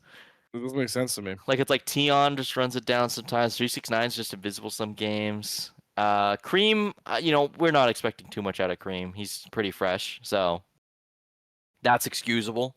Mm-hmm. I will say maybe they should have just pivoted towards like Akali and stuff because that's what Cream plays, and Silas as well, but they didn't really do that, so kind of weird. They kept him on control mages. Um, in other news, so Jojo Pian to Mad. Huh. It's been a long time coming that we finally have NA players leaving for EU.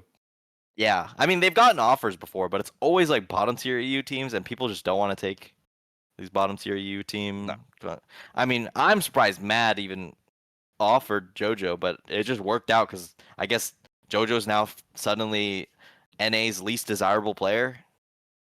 Well, I mean, the work ethic stuff. Apparently, I mean, if that's like a killer. So Hey, a strong coach that's on you, I'm sure could fix that.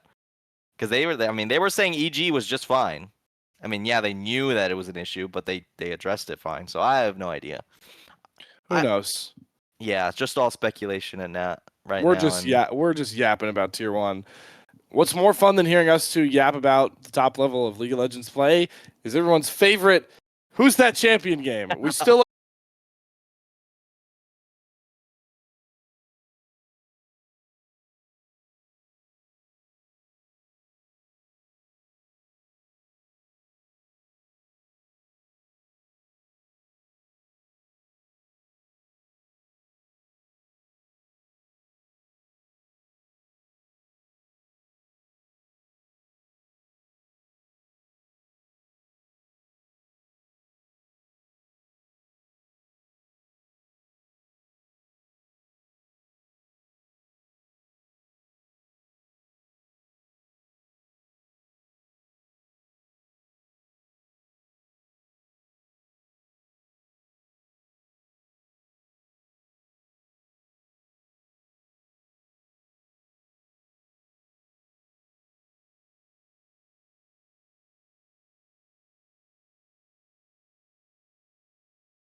to town, from London to Taiwan. I've been all around the globe trying to protect your soul. We are heroes tonight. We will fly above the sky. We are heroes tonight. Yeah. We are heroes tonight. We will fly above the sky. We are heroes tonight.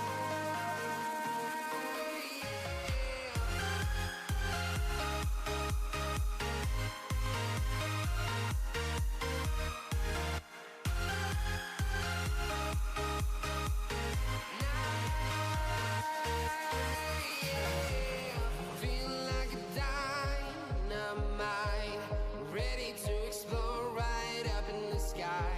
I need you to listen, I need you to hear, and don't show any fear. I've been flying from town to town, from London to Taiwan. I've been all around the globe trying to protect your soul. We are heroes tonight.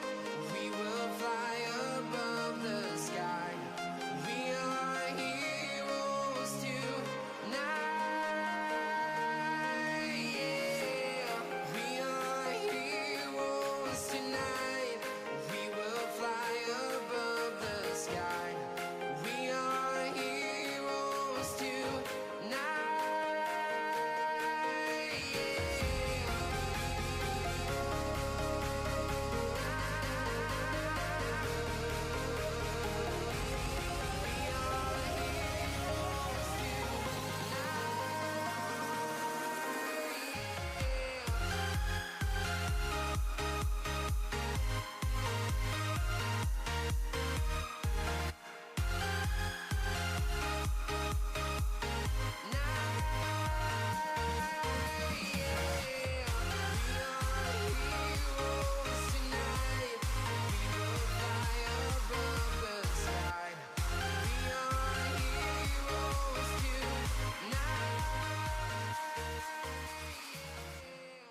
Welcome back, everybody. Thank you for your patience.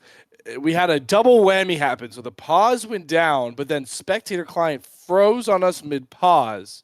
So we've had to go to a raffle file situation.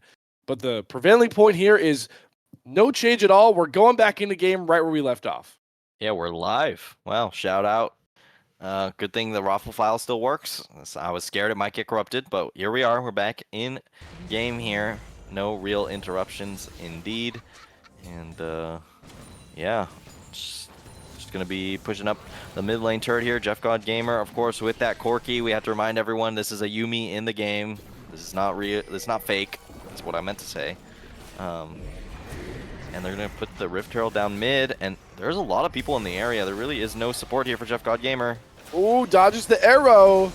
No hook angle. Finally, QER hits it. Jeff God Gamer, you dodged the arrow. You stepped into the hook, my friend. The double teleports are coming through, but the Corki and Yumi are already dead. That means that OED can just run this fight, and Shelly, the minions, is all she cares about. Not even need to charge onto the turret. That was a disaster for Yuumiversal income. Yeah, I mean that could be a game-losing play there, and they're gonna get the Cloud Drake here. They're gonna stop the stacking. They're gonna go for El Rouge in the top side. Oh, Seeker's arm guard out. Great cleanse on the counter strike, and boom! Rock to your face. See you later, El Rouge. Yeah, they will climb up the Drake, so at least getting one cross map on the map here. So they're gonna go straight towards that bot side. So I'm just gonna go for a recall here. So overall, game's still even. Remember, these teams just love to bloodbath. We're sitting at more than 2 kills a minute currently. Yeah, I'm just shocked that, you know, it's a phenomenon in sports, right? It's like in basketball where you make like a really difficult move to get around the guy and then you blow the layup. Like Jeff God Gamer, you dodge the arrow, you can get out, but then he just steps into the hook line again and gives QRW a free hook. So Might see it again here. Good Valkyrie away from Jeff God Gamer with the Yumi slow. Has to flash the Scatter of the Week, though. Does take the turret, but that's a pretty key summoner off the Juggernaut for Yubi. Yeah, and you know, you are taking like, you know, I talked about how this Corki effectively has 5 summoner spells. That's 2 out of the pockets of Yubi here. They are going to be looking for a play towards Baron, get the ward down. Yuumi currently roaming around.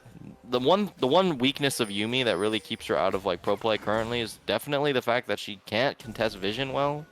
Kind of needs an escort to actually contest vision, which is not a problem that any other support really has. So people kind of have to play around that fact that Yuumi requires that extra support. And Baron they're just gonna startup? Baron. Yeah, They know it's on a ward too. So they clear the ward. Utility movement now does not have a paranoia angle just yet. Jeff God Gamer is back. 3 items on this Corki. This is a real dangerous flip. They're maybe trying to stall for El Rouge on the side, but this is the 5-man push of Yuumiversal incoming. They're just going to go on to Scootin, who's left in the pit to die. Timbers whiffs on to the Syndra, but Paranoia is out, and Utility Monster diving back. Zanya's does come down. Baron aggro is dropped. Arrow onto Jeff God Gamer, but the double summoner spells. There's too many summoner spells for Jeff God Gamer to ever fall, and now Baron is to be taken by Yubi. Yeah, just crazy how much healing and shielding this Corki is actually getting from this Yuumi. I watched the Corki's HP go down to 200, and then it was back to 800 in just a couple seconds, so it's pretty impressive stuff. In the meantime, at least El Rouge is able to get the top lane turret. Oh, that stinks. Happens, though. That's a hard flash. You need to be right hugging that wall if you're actually going to make it over. Oh, no. El Rouge used all of his mana just to get the inhibitor turret down. Okay, Jeff God Gamer won't chase any further, but it does cost 2 very valuable turrets, so the gold swing isn't as bad as it looks, but big power point now for Yubi to just ride the coattails of Jeff God Gamer to a win. Yeah, and I think one thing, because Jaffe's not on this Olaf anymore, is actually much more inclined to actually join the team, which is a very good sign. Utility Monster is on the side here. It does have the paranoia in just a couple seconds. Now they're going to move their way up towards the top side. El Rouge is actually going to TP to top, so this is a full commit to get this turret. Jaffe does have TP in response. Oh, but they've caught the Ash out. Kush is burned through, and now QERW's left alongside Scootin, but there's no flashes on either of these members, and Jeff God Gamer, once again, untouched, just melts health bars like they're butter. 5 versus 4 is starting to really cost OED, but they're still committed to this split, but they're losing even more members. God Engage comes across from Jaffe. Jeff God Gamer on a rampage with Baron. They're just going to barrel down mid lane. Yeah, and Jaffe's going to back with Baron Recall and just TP back in. No, he cancels it actually. Wise play. They see the Jack's backing right now, so just going to go straight for the base here, and this could be end of game. The Baron is up. Scootin and El Rouge have to make it happen. Kush is back up. The only one that won't be here is I'm So Vile. Big double stun comes around El Rouge, but has to go into the stasis, surrounded by the Yuumi sympathizers. Hook lands onto Jaffe, but he's the tank. Scootin not able to kill off Civ Dalok, who's able to play back towards his team. Jaffe somehow survives, eats an arrow to the face from Kush to find 1 trade kill, but with Jeff God Gamer looming full HP, OED don't want to push their luck any further. Yeah, pretty close fight there. El Rouge, I thought, went a little bit too early, but able to survive and actually make it a long play here. 16, 5, and 3 on this Corki. It doesn't matter what build you're going. You're doing a ton of damage no matter what here, as well with the Ardent Sensor on top of it. This is an 80 carries dream. Yep. Marksmen are back. Well, Only in this tiny, tiny microcosm. just a very strange Corki that somehow made it bot lane. Thanks, Riot Games. They're going to go straight onto El Rouge. Once again, beautiful cleanse on the Counter-Strike is going to make sure Utility Monster stays right on top of El Rouge. Easiest counter in the world to Jax right there being shown by Utility Monster. Yeah, this Nocturne's looking OP, but I think it's honestly just because the Corki's able to just join up and just follow the Nocturne all the way in. So there's just so much threat that you can't just go back on Utility Monster. But I mean, are the Nocturne narratives overblown? I'm joking.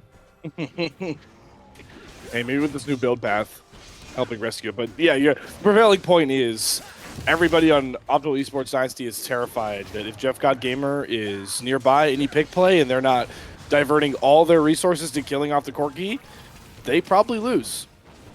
Yeah, I mean, the Corki is pretty much 1v9 with a bunch of, like, CC plus Nocturne damage, so they really need to find the Corki, but it's just so hard. Now Jaffe's going to just ult. Yep. I'm so Val, good scout of the week, goes into the stasis, but what awaits his fate on the other side of the golden statue is death. Does turn to get a big unleashed power, but Jaffe, with the healing from Yumi, able to survive the turret aggro. They do leave their Annie on the wrong side of the turret in. No matter how much Yumi shielding, Sivo Lock will fall on the trade, but that pisses off Tibbers.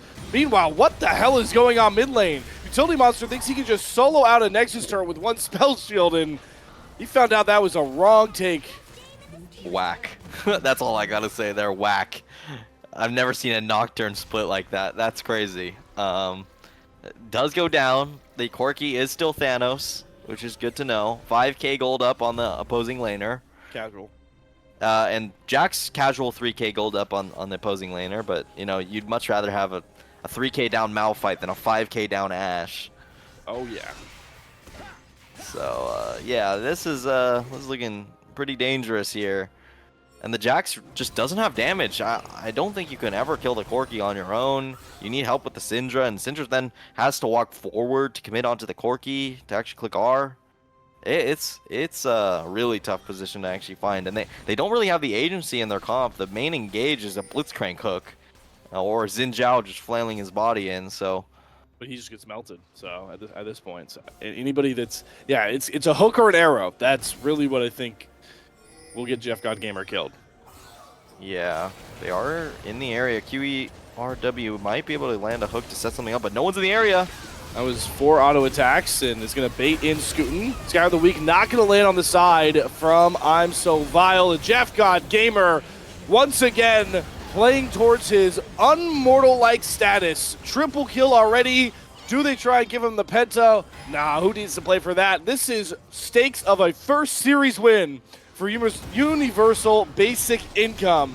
And with the power of Jeff God Gamer and the underrated power of Fang over Fang's Yumi pick, they're playing towards their name, and their namesake is going to get them on the board with their first series win of the Vanquisher League split. The climb starts now. Yuumiversal basic income is going to try and go for the playoffs run, at least starting off strong. Taking out one of those 2-2 teams is going to give you that head-to-head edge that you will need coming in later into the season. And, you know, they don't have many games left to play with, and they're going to need to make sure they win every single one. But that's quite the showing there, gotta say.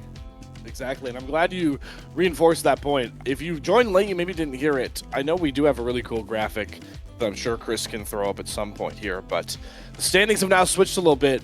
It would be a lot tougher to come back from 0-3 if there wasn't just such a huge opening in the middle of this Group A. We'll talk about that after, as we can see another just such a unique gold graph. You rarely get a canyon and a mountainside in a gold graph of League of Legends, but that's exactly what we got for game number 2. Yeah, the Corki Yumi, unlikely pairing. You got they firing on all cylinders, to be honest, and it made the Ashe look completely irrelevant. I don't know whether that's, you know, Ashe's fault, Blitzcrank's fault. It's just hard to say. This Corki looked pretty dominant all the way through, and Xin Zhao Syndra didn't really find much as a 2v2. You know, Nocturne Annie is a quite strong 2v2. It doesn't have the combo teamfight power that an Orianna provides, but as far as one, you know, just dueling, that's a pretty scary combo, and it made it so, you know, I'm So Vile, who had such a good game 1, I felt couldn't actually roam too well. And now with a bit of an updated scorecard, you see, it's still a tough comeback, but 2-3, then they already have the head-to-head over Optimal Esports. If they win one more match and Optimal Esports drops another one, so, you know, it's definitely possible, but it's definitely not in their hands. No, they're certainly gonna need some help, but the point that I want to make more so is on the left side of this, right? Like this would be impossible if Tuxedo Magnum, Pentaflex, Iridescent Dawn, Frozen, if two of these like 4 2-2 teams were 3-1, even if one of them was 3-1, it really narrows down the playoff spots available for Universal and Basic Income. But everybody is 2-2. They just massively improved their game score with a 2-0 win again. I'm curious to see who they play. I'm assuming they play another 2-2 team next week. Yeah, they do. They play, or actually, it looks like they play out of group, which I just realized is a thing that they can do in week 6. They'll play out of group, so maybe that actually hinders them a bit. But it's more than enough possible, and it sounds like everybody's got to hop on the Yuumiversal Basic Income train as they try and ride their highs to a playoff spot. And I will close out my point by saying, my bad, UB. I was mean to you guys for the draft, and you shut me up aptly, and that's the reason why I'm casting and not playing in these leagues. Yeah, exactly. I mean, hey, I also doubted the Yumi. But after like 2 minutes, I was like, wait, this is kind of OP. I don't know. I think it's Corky being crazy OP, and you just accelerate him with the Yumi. Yeah. But we gotta hold that. That's all. That's all. Yeah, we do. I'll happily hold on. I'll happily just take Oh, that, I did bring the it to my same heart. thing. Yeah, I did the same thing, right? Yeah. So fun 2-0 nonetheless. It was the best game of the split for I would say both of us, Golden Gad. I know we didn't cast it every game together, but game 1 was absolutely amazing. Game 2, pause kind of took a little bit of momentum out of it, but was still a big win. So 2 weeks left in the regular season. There are 2 other groups going on. Whole lot of teams with big time playoff stakes. So make sure to stay locked to Tiny Esports' Switch channel, not only for our Vanquisher League, but the other leagues that are running all throughout the week. We really just kick off the week of Tiny Esports. So stay locked for those and make sure to be back here next week as we start talking playoffs. Week 6 of the Vanquisher League a week from now. Until then, enjoy the week. Have a happy and safe Halloween. And we'll see you guys on the other side in November for week number 6.